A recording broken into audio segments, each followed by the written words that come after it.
Telangana assembly का budget इजलास हैदराबाद में शुरू हो गया है। असेंबली इजलास के लिए सिक्योरिटी के सख्त इंतजाम किए गए हैं। तेलंगाना असेंबली में 20 मार्च को बजट पेश किया जाएगा और इजलास 30 मार्च तक जारी रहेंगे। इजलास के तवील होने के पेश नज़र हुक्काम ने दोनों ऐवानों के इजलास बेहतर और अहसन अंदाज में इनेकाद के लिए तमाम ज़रूरी इंतजाम करने की हिदायत दी। 20 मार्च को शुरू होने वाले इजलास में नायब वज़ीर आला व वज़ीर ख़जाना भट्टी असेंबली में रियासती बजट पेश करेंगे, जबकि कानून साज कौंसिल में पार्लिमानी उमूर के वजीर डी श्रीधर बाबू बजट पेश करेंगे। शेड्यूल के मुताबिक 21 मार्च को ईद के मौके पर और 22 मार्च को इतवार होने की वजह से इजलास में वक्फा दिया जाएगा, जबकि 23 मार्च से दोबारा कार्रवाई शुरू होगी।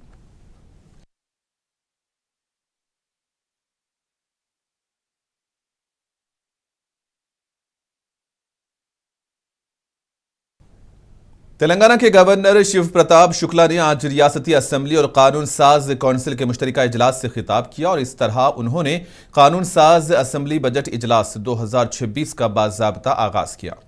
अपने खिताब में गवर्नर ने कहा कि रियासती बजट ऐसा तैयार किया जाएगा जिससे हर शहरी तरक्की का हिस्सा बने और हुकूमत की पॉलिसीज का फायदा समाज के तमाम तबकात तक पहुंचे। उन्होंने कहा कि हुकूमत विजन 2047 के तहत तेलंगाना को $3 ट्रिलियन की मईशत बनाने के मंसूबे पर काम कर रही है।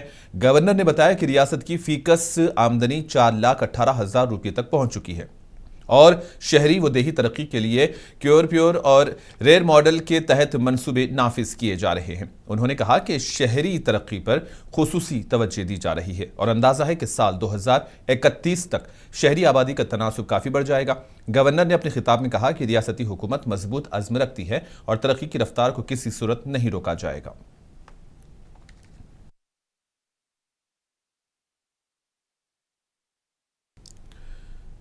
हैदराबाद में असेंबली मीडिया पॉइंट पर कांग्रेस अरकान कानून साज ने यह अपनी बात रखी और गवर्नर के खिताब के दौरान बीआरएस के एहतजाज पर सख्त तनकीद की।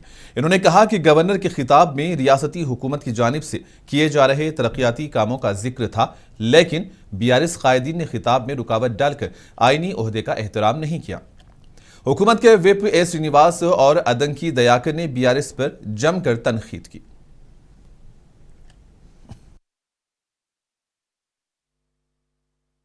Assembly started our 2 years governance issues पूरा गवर्नर साहब बताए।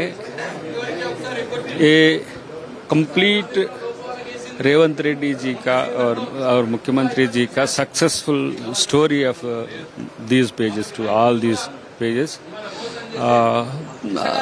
Unnecessary BRS people disturbing the house at the time of the governor lessons. So we opposing that kind of anti-constitutional forms. So we have lot of time to execute all the 6 guarantees and all.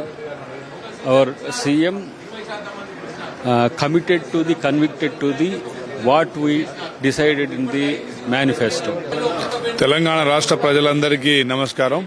ఈ రోజు 8వ assembly sessions మరి ప్రతిష్టాత్మకంగా ఈరోజు ప్రారంభమైనాయి। అందులో governor గారి ప్రసంగంతో ఈరోజు session ప్రారంభించడం జరిగింది। గత 2 సంవత్సరాల వ్యవధిలో రాష్ట్రం మరి సుస్థిరంగా పరిపాలన, అదేవిధంగా సమగ్ర అభివృద్ధి కోసం చేస్తున్న కృషి, మరి ఆర్థికంగా గత ప్రభుత్వం చేసిన నష్టాలని పూడుస్తూనే మరి ప్రజలకు అన్ని రకాల సంక్షేమ పథకాలు, అభివృద్ధి కార్యక్రమాలు। हैदराबाद में तेलंगाना असेंबली के बजट इजलास के दौरान अपोजिशन बीआरएस ने हुकूमत के खिलाफ मुजाहरा मुनज़्ज़म किया। बीआरएस की अरकान असेंबली और अरकान कानून साज कौंसिल ने गन पार्क में वाक़ शहदाए यादगार के करीब एहतजाज किया। इस एहतजाज की क़ियादत पार्टी के वर्किंग प्रेसिडेंट KTR ने की। अरकान ने सियाह बैच पहन रखे थे। उन्होंने मुतालबा किया कि कांग्रेस हुकूमत की जानिब से ऐलान करदा 6 जमानतों पर असेंबली में तफसीली बहस कराई जाए और उन्हें कानूनी हैसियत दी जाए। KT रामाराव ने इल्जाम लगाया कि 2.5 साल गुजरने के बावजूद हुकूमत अपने वादों को अमली जामा नहीं पहना सकी और माली बद इंतजामी की शिकायत भी सामने आ रही है।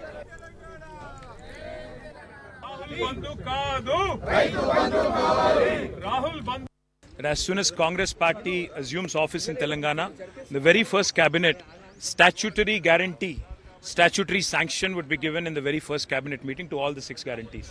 Now it's almost 2.5 years. There is no statutory guarantee to even one promise that has been made by the Congress. So we will insist on the statutory guarantee that was promised by Mr. Rahul Gandhi. Secondly, we have a chief minister who keeps talking about how AICC will be given 1,000 crores and Rahul Gandhi will be given 1,000 crores, but doesn't talk about Raitu Bandhu. So certainly all these issues, all the promises that they've made to people, everything will be questioned, everything will be raised, and we will certainly hold the government accountable in this budget session. And as soon as BRS के रुकने assembly के संजय और party कायदीन ने हुकूमत पर वादे पूरे ना करने का इल्जाम लगाया। असेंबली में मीडिया पॉइंट पर बात करते हुए रुकने असेंबली पारी कौशिक रेड्डी ने कहा कि गवर्नर के खिताब में हुकूमत की जानिब से किए गए वादों का जिक्र नहीं किया गया और 6 जमानतों के बारे में कोई वजाहत पेश नहीं की गई। उन्होंने कहा कि कांग्रेस ने इख्तियार में आने के पहले 100 दिन में तमाम जमानतें नाफिज करने का वादा किया था, लेकिन 2 साल से ज्यादा अरसा गुजरने के बावजूद किसानों, खवातीन और नौजवानों से किए गए वादे पूरे नहीं हुए। इसलिए पार्टी असेंबली में प्राइवेट बिल पेश करके 6 जमानतों को कानूनी हैसियत देने का मुतालबा करेगी। A new governor who would come to Hyderabad all the way, in his first speech had to lie to the state of Telangana. This government persistently has been lying and lying and lying, and the only thing they have done in the past 2.5 years has been lying. The sad part is, a senior gentleman, a governor who had to come, had to lie because end of the day he has to speak for the government. Entire 37 pages of lies. Not except for what the KCR government has done. This government hasn't done anything. They haven't spoken about the promises they made. They haven't spoken about the 6 guarantees they made. They haven't spoken about the 420 promises they made to the government. Nothing was spoken in this governor's speech. In fact, whatever the government has spoken is whatever KCR has done. This government claims that it is what we've done. So, except for lies, sad state. I feel sorry for the governor because in the first speech he had to lie on behalf of the government. The idea, entire BRS legislature today and even the council stood up wearing black badges because. और इसी दौरान BRS के रुकने assembly Vemula प्रशांत रेड्डी ने कांग्रेस हुकूमत पर सख्त तनकीद की है। असेंबली मीडिया पॉइंट पर बात करते हुए उनका कहना था कि गवर्नर का खिताब बेमानी और हकीकत से दूर है और हुकूमत ने नए गवर्नर से झूठे दावे करवाए हैं। उन्होंने इल्जाम लगाया कि खवातीन को माहाना इमदाद, किसानों को माली मदद, कर्ज माफी और रोजगार के वादों पर अमल नहीं हुआ, लेकिन गवर्नर के खिताब में इन मनसूबों के मुकम्मल होने का दावा किया गया। ప్రస్తావించలేదు। ఆశతో ఎదురు చూస్తున్నటువంటి పేదవారిని నిట్ట నడుమున ఉంచేందుకు ఇవాళ ఈ ప్రభుత్వం ప్రయత్నం చేస్తున్నదని చెప్పి ఈ సందర్భంగా మనం చేస్తా ఉన్నాం। అట్లాగే రైతులకు ఇవాళ వాళ్ళు 2 లక్షల రుణమాఫీ ఇవాళ చేస్తామని చెప్పినారు, ఆ రోజు అందరికీ చేస్తామన్నారు। మరి వాళ్ళు గవర్నర్ ప్రసంగంలో 2 లక్షల రుణమాఫీ చేసినాము అని చెప్పి రాసినారు। ఇవాళ ఈ రాష్ట్రంలో దాదాపు సగం మంది రైతులకు రుణమాఫీ కాని విషయం వాళ్ళ ప్రతి రైతన్న మనసులో ఉన్నది। शहर वरंगल के एलबी नगर इलाके में माह रमज़ान के मौके पर कपड़ों की तकसीम का प्रोग्राम मुनक्किद किया गया। ये तकरीब एम.ए. पाशा की निगरानी में मुनक्किद हुई, जिसमें मेहमान खुसूसी के तौर पर बीजेपी के रियासती लीडर ई प्रदीप राव ने शिरकत की। तकरीब के दौरान तकरीबन 1500 मुस्लिम मर्द ख़वातीन में साड़ियाँ और दीगर कपड़े तकसीम किए गए। इस मौके पर मुक़र्रिरीन ने कहा कि रमज़ानुल मुबारक मोहब्बत, अमन और खिदमत खल्क़ का पैगाम देता है और माशरे के तमाम तबक़ात को मिलजुल कर रहना चाहिए।